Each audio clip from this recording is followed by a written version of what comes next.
Hello and welcome to Value Chain TV News Update. I am Kabir Lawal with the news.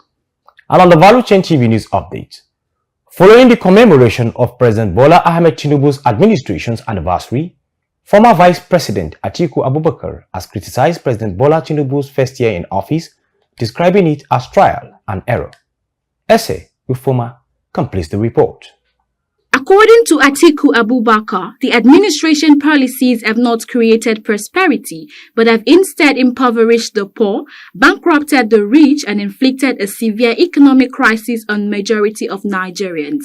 Abubakar noted that Tinubu's promise to grow the economy remains unfulfilled, with economic hardships from the previous administration worsening over the past 12 months. He highlighted that on May 29, 2023, Tinubu pledged to remodel the economy for growth and development through job creation, food security, and ending extreme poverty. However, Abubakar claims that these promises have yet to materialize. Meanwhile, in response to Abubakar's criticism, APC National Publicity Secretary Felix Moka, in a statement posted on his X handle, accused Abubakar of being blinded by political envy over Tinubu's achievements. The All Progressive Congress argued that his comments were self-serving and aimed at undermining the Tinubu's administration transformative initiatives. For Value Chain TV, Essay Ufoma reporting. President Bola Tinubu has signed the national anthem bill seeking to return the old national anthem, Nigeria We Hail Thee, into law. Senate President Godswill Akpabio made the announcement at the joint sitting of the Senate and House of Representatives today. Value Chain asked Nigerians their opinions on this development. Arise, all compatriots. Big news today. A bill has been passed for Nigerians to go back to the old national anthem, Nigeria We Hail Thee. Apparently, we need to rewind our patriotic playlist. Well, let's hit the street and find out from Nigerians what they think concerning this new development. I'm voting for that because the old anthem, I went through it and I saw that it's very important, and I like particularly when it has to do with the, what do you call it, the music, you understand. I like the song, I like it, and the weddings are very meaningful. Nigeria, we held you, and it's a good prayer, to the country. So actually I like that. It's not going to be easy because, everything now has to be from the beginning, learning, children and all of us, even us all. We have to learn. The people that compose have to go back on sulfur again, have to compose and do all things. So it's going to be like a new thing all over to everybody. Yes. But I'm sure we will get there. Well, let's begin with this. The former anthem was given to us by the military. So the anthem sounded militaristic and had this, you must do thing about it. So the tone wasn't democratic, so to speak. So we have to go back, because I am one of those that sang the new national anthem now. Back then, it brought the memories of the colonial masters, yes, but what we have today has prompted us to now look backwards. The military didn't do Nigeria a favor, and that is why I think those in charge now think that anthem should be gotten away with. I am just coming from National Assembly. I can tell you that even among journalists in National Assembly, 75% of the journalists themselves accept that this is okay, even those who were not born when the National Assembly was still ongoing. So, and you had the Senate President saying that those below 50 may not really understand, but would do. I am just 50 plus. So I understand the National Assembly, national anthem, and it is okay. It brings back memories. Nigeria We Hail Thee, our own dear native land.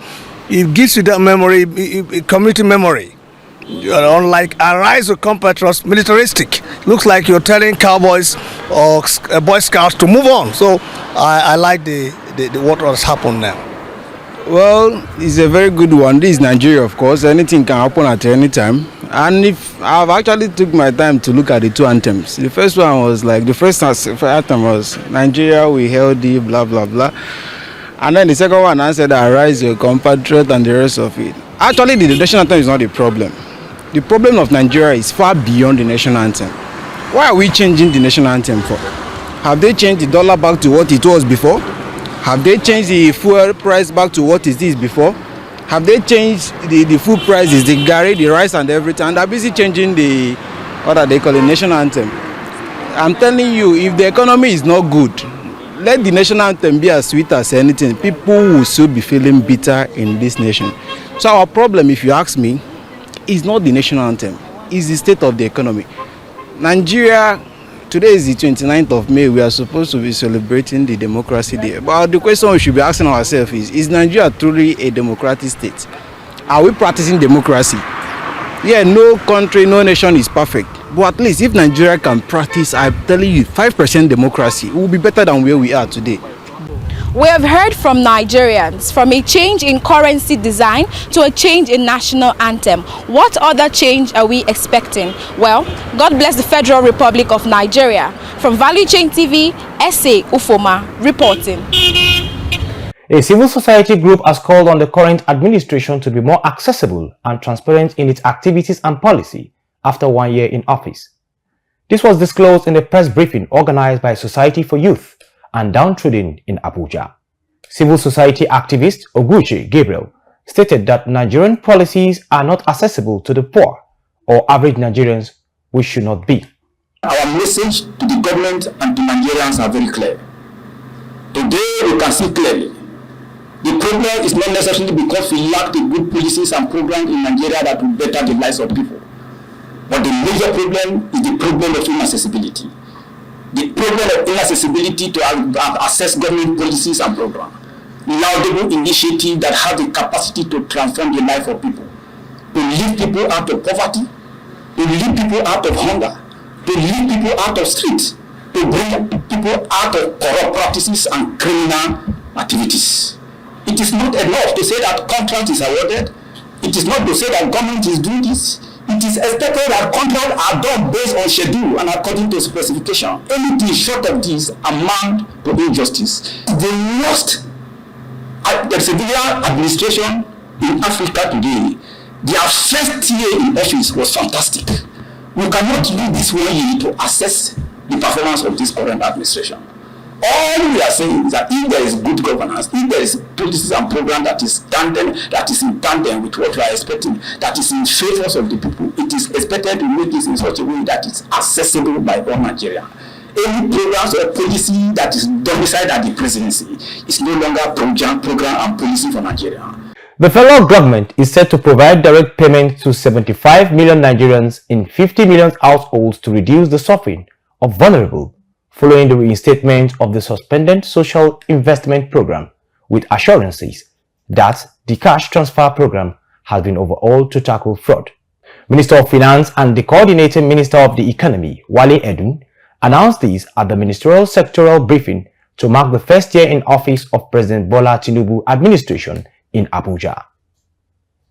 Negotiations between the federal government and organized labor have hit another deadlock over the issue of a new minimum wage, with no definitive agreement reached as discussions continue.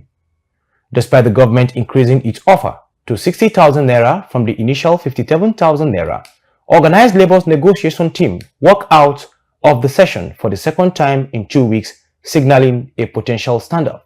Indications emerged that the federal government and organized labor are heading for a showdown as the 6th meeting of the tripartite committee on the new national minimum wage ended in another stalemate.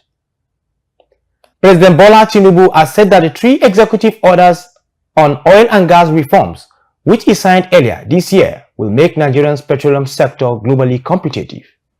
The president made the affirmation during a meeting with a delegation from ExxonMobil upstream company led by its president, Liam Malone, in Abuja.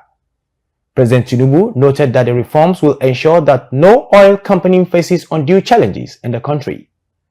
The 3 executive orders, which became effective from February 28, 2024, include oil and gas companies, tax, incentives, exemptions, remissions, among others, Order 2024, Presidential Directive on Local Content Compliance Requirement 2024, and Presidential Directive on Reduction of Petroleum Sector Contracting Costs and Timelines. As part of efforts to promote clean cooking energy across the country, the federal government has begun the distribution of free gas cylinders with a target of moving at least 1 million homes to clean cooking gas by year 2030. Minister of State for Petroleum Resources, Gas, Ekperipe Ekpo, while speaking at the flag-off of the program in Apple Resettlement Area in Abuja, said that the administration was determined to increase domestic gas usage. The program, which is under the Decade of Gas initiative, is expected to distribute about 250,000 gas cylinders to women in rural communities across the country. Abuja's popular electronic and telecommunication products market, Banex Plaza, has been reopened after being closed by military authorities for 8 days. The closure followed a clash reported between traders and members of the armed forces, circulated widely on social media. Valuchain TV spoke to some shop owners and customers about the impact of the closure and the aftermath of the incident. Our correspondent, Anastasia Adeze, completes the report. This is the popular Banex Plaza, an electronic and telecommunications plaza in Abuja. Banex was shut down on the 18th of May 2024 as a result of a clash between soldiers and youth believed to be the traders in these markets. Valuchain TV is here to find out the aftermath of the tussle between the soldiers and the youth in this plaza. As a transporter, we are the one who convene people, especially sex girls, to other Wuse market around Wuse to Maitama by along, which means you can pay little amount of money, 4 people for back, 1 for front. That is 200 instead of taking a drop to anywhere. We are the people doing that. So when they shut down the banners, it affected us because we cannot see those people to carry again. Even from Wuse to banners, we cannot carry because most of the people selling in banners used to go to Wuse to buy, and banners people used to go to Wuse and buy. So when they close it for this time, it really affected us. Concerning really what happened between soldiers and civilians, I say that this is not a matter of soldiers because it's a civilian matter. They have a police station right inside the Banex Plaza. If anybody has cheated or anything to complain, he has to go to the police station and complain, not to call soldiers. As a shop owner, that every day you are busy trying to solve 1 or 2, you have to kind of feel it, even though for a day. What really happened between these soldiers and the person who sold the phone for them was something that has to do with experience.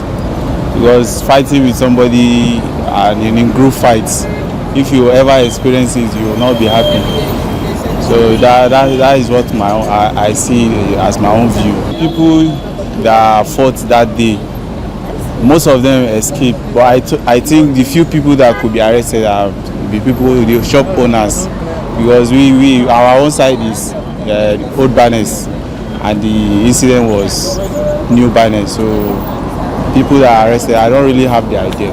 There are so many things passed through because the person who owns the plaza, you will not want this kind of things to happen again. There are little policies that have been in place. Such policy is like fighting, restriction of something that has to do with somebody causing violence is one of those things that are the main priority. Efforts to reach most of the shop owners have proved abortive, but responses have shown that business is back in process and everyone is busy and happy. For Valuchain TV, Anastasia Adeze reporting. That ends the Valuchain TV news update. I am Kabir Lawal. Thanks for watching.